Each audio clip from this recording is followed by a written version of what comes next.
Alright guys, what is up? Welcome back. This is HD and welcome back to the final game between Whitera and Braddock. Hope you guys have enjoyed this series so far. If you guys have, make sure to check me out actually. If you guys get a chance, I am on Facebook and Twitter now as well at HD StarCraft. You guys can find me there, and of course my normal home YouTube, never will leave that. That's at HD StarCraft as well. And it's time for the final game. And yes, I'm going to show you guys the cloning worker trick. You guys can see here Whitera stacking 2 probes on each of the closest mineral patches on the south. Now we can see on the right, if Whitera can stack 2 probes on that mineral patch right there, that would actually be really pro, because then he'll have all the closest mineral patches cloned with 2 probes apiece. Let's see if he does it. Will he do it? He could do it right now, and there we go. So no, what the? Okay, there we go. So yeah, there is the full-on clone, and now you guys can see that all the closest mineral patches are being mined. It doesn't look like Braddock here is actually even caring about that. It does take some APM away. And it can be kind of annoying to do because it's just like really mundane, but when you think about it in the beginning of the game, you're not doing anything else anyways, so you might as well do these little tricks to give yourself a slight advantage in the early game, because those 5 or 10 minerals can really add up in the beginning. So that's a little trick that you guys can do, which is really cool, and we'll see what Whitera makes of that extra income that he's got right now. He's once again scouted off the entire Terran base right away. I don't know how he always gets his probe scout in there with that quickness, but I don't know, Whitera is just on some serious stuff right now. It must be the special tactics at work. And the nice thing about getting the probe in this early is, of course, you'd interrupt that barracks from building. And look at the mining time being lost right now from Braddock. He's actually losing more than 100 minerals per minute. And he's actually trying to kill off that probe with all of his SCVs. Wasn't able to get it. That's so annoying. That probe is going to survive unless Braddock... Oh, that was Gosu. Braddock there, I don't know if you guys noticed, canceling the building SCV on the barracks to kill off that probe. So that was pretty Gosu. But Whitera undeterred here once again, going for the Nexus first. Whitera is pretty bold these days, I've got to say. We didn't really see Whitera going for that Nexus first back then, but these last 2 games out of 3, he has gone for the Nexus first, and well, he made it not work so well in the last game because Braddock sniffed it out and Braddock attacked with that Stimpak Combat Shield +1 weapons attack. So we'll have to see if in this 3rd game Whitera adjusts or not. Braddock here going for 1 racks expanded to 4 barracks. Wait a minute. He doesn't have an extra command center. Oh my god, Braddock is going for 4 barracks all in here? It's got to be an all-in at this point. He's not gassed up at all. He's not building a command center. He is building 4 barracks right now. And anytime a Terran player does this without a command center, this is pretty all-in. I think Braddock is taking the idea here that, hey, if aggression worked in the last game when Whitera expanded right away, then even more aggression should be even better. So we'll have to see if this theory is going to play out or not, but I love how Braddock is leaving those Marines on that ramp along with the supply depots, choking it in, so no scouting probe is going to make its way in there, and Whitera is completely oblivious to the idea that an all-in is coming. The only inkling he could possibly have right now is the fact that the command center isn't on the low ground, but of course, Terran players can build command centers inside the main and then lift it off. So Whitera really doesn't know if Braddock is expanding or not. Whitera doesn't even have an idea that there's 4 barracks all in coming from. So this could be pretty bad. And unfortunately, our Grandpa Protoss he's only got a single Zealot right now. Oh no.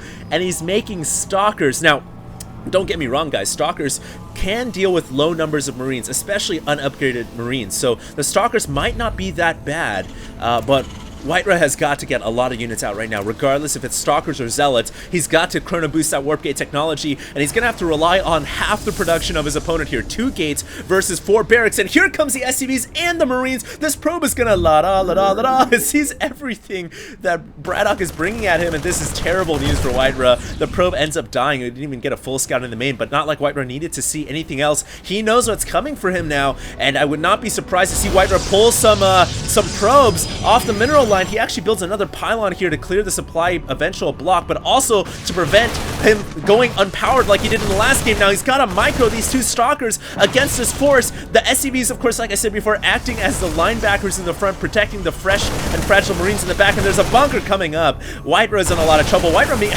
I don't know if he wants to kill off the neutral supply depot here. Wrong target for Whitera. Whitera's got to control his Stalkers, and he ends up losing 1. Not good. Zealot goes down almost instantaneously, not even doing anything, and Whitera White right now being backed up inside the recess of his main. He's got to hold this off now. Now, thankfully, he's got 2 pylons, so even if one goes down, as it does there, he's got redundant power, giving him time to attack those Marines. But now Braddock is focusing down the Stalkers, and reinforcements have arrived, and Braddock may end up killing that pylon. He does kill off the pylon. The probes are all pulled off the line, but it matters not because Whiterun can't warp in reinforcements. He's got to kill off these Marines now with the 3 Stalkers he's got and buy time for that pylon to come back up and repower his warp gates. Can he do it or not? He's pushed the Marines outside of the main. This is going to give him more time, but 3 Stalkers are really, really weak, guys. And now the Marines are coming back in. That pylon is about to finish warping in. This is going to give Whiterun a very, very small chance here. A small window of opportunity to warp in. He's got to warp in now. He does get the warp in before the pylon goes down.